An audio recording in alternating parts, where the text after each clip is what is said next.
morning, everyone. Last night, the Prime Minister of Barbados addressed the nation to advise of the system heading towards Barbados. At the time, it was a tropical depression. Over the late afternoon, night, it strengthened into a tropical storm. So it's actually Tropical Storm Beryl, which is the second named storm for this hurricane season. We're just here to update you as to the most recent developments. As we indicated, we're going to provide as frequent updates as possible so that you have the most accurate and timely information on which to base your decisions. I want to start by thanking the Met Services for their diligence on this. The Met Service officers have been working hard, working around the clock. They've been in constant communication with the National Hurricane Center. They've been running their models, and they've been providing very timely and accurate information on which the government of Barbados can base its decisions, and also on which we can advise you as to what is happening.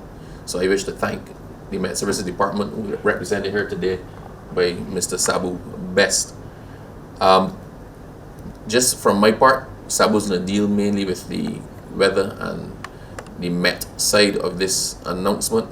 From my part, we know what we have to do when a weather system is approaching Barbados. We are currently under a hurricane watch, which means that hurricane conditions are likely within 48 hours.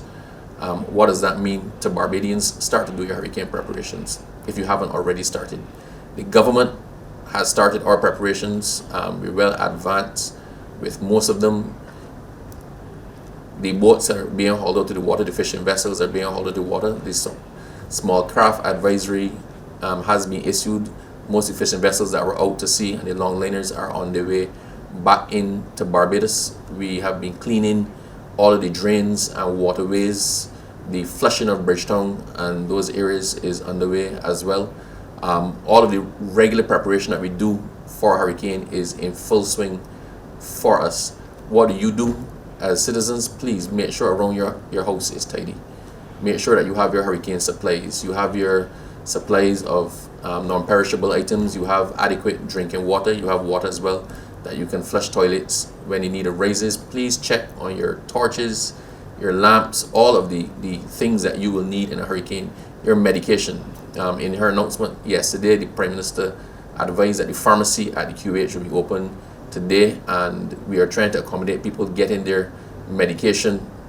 I need Barbadians at this point in time to be their brother's keeper. We are aware that some people are isolated, some people are vulnerable. They may not have yet heard the news. It has been circulated as widely as we can through the normal channels, but reach out to the vulnerable in your communities. So if you know somebody who is unlikely to have heard or likely to have not heard the news, then please touch base with them, let them know that we're under hurricane watch, and if you can update them as you get the information, it will help us to ensure that everybody is kept informed. For our part, we will continue to advise as we get the information through our regular, reputable media sources. You know what they are. They're the government sources or our regular media partners. We're going to push out all of the information that we have so that you, when we get it, you have it and you can make your decisions in a timely fashion. Just a bit of housekeeping. The Jampari School has been stood down as a Category 1 shelter. This is not going to be for the entire hurricane season, but only until specific necessary repairs are completed. CP as a shelter has a capacity of approximately 147 people. But for those who are normally serviced by the Jampari shelter, the other Category 1 shelters in the surrounding areas are the Roland Edwards Primary, Connaught Town House of Prayer, the St. Lucie Parish Church, and the Ignatius Bayer Primary School.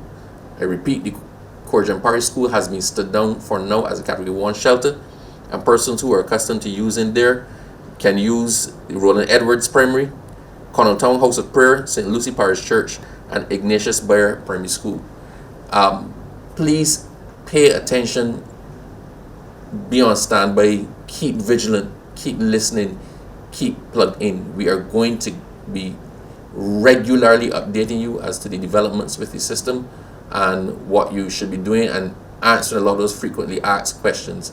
But this only works if you yourself tune in, plug in, and try to appraise yourself of what is going on. We will provide the information in as many ways as we can, through as many avenues as we can, but we need you as well to be looking out for it.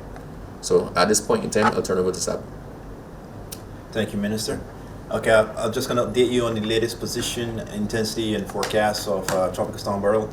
At 8 a.m., the center of Tropical Storm Beryl was located at 9.8 degrees north, 46.8 degrees west.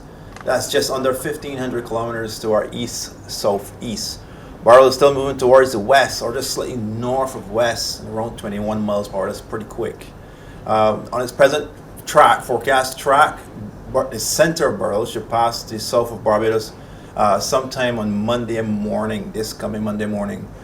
We should start feeling the effects of Beryl's winds the early hours of Monday morning, that's before sun daybreak, let's say 3-4.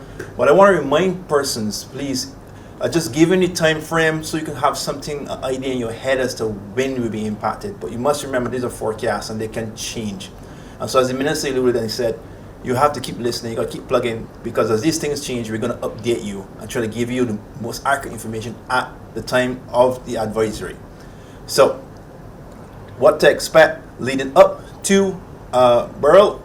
We've indicated today there will be a few showers coming in and out today. That will clear up into tonight. Sunday should be pretty good day, leading into early part of Sunday night, and then we should see weather conditions start to deteriorate. The seas also will deteriorate from tomorrow night, which is a little bit before the winds from Beryl actually get here, and so you'll start to see the sea conditions deteriorate and become very hazardous in open water. From the rainfall side of things, we're predicting 4 to 6 inches of rainfall, and so flash flood warnings may go up during Sunday night for the passage of Tropical Storm Beryl. Minister? Thank you, Sabu. Look, we have just a little bit less than 48 hours until we expect to see the effects of the system impacting Barbados. Please use the time very wisely. Please use the time to ensure you have what you need, to ensure you've made arrangements for your pets, to ensure you've made arrangements for vulnerable relatives. Please ensure you know what your hurricane shelters are and where they are. We will once again be circulating all of this information. So please just follow our regular partners, follow the reputable sources, follow GIS, Met Services, all those things that we keep asking you to do. Load the app, the CAP app, so you can get the information as we get it. But we will update you again sometime this afternoon, and the Prime Minister has indicated that she's going to address the nation sometime later today, possibly tonight. So just stay tuned, but in the meantime, do what it is that you know you need to do to make yourself safe.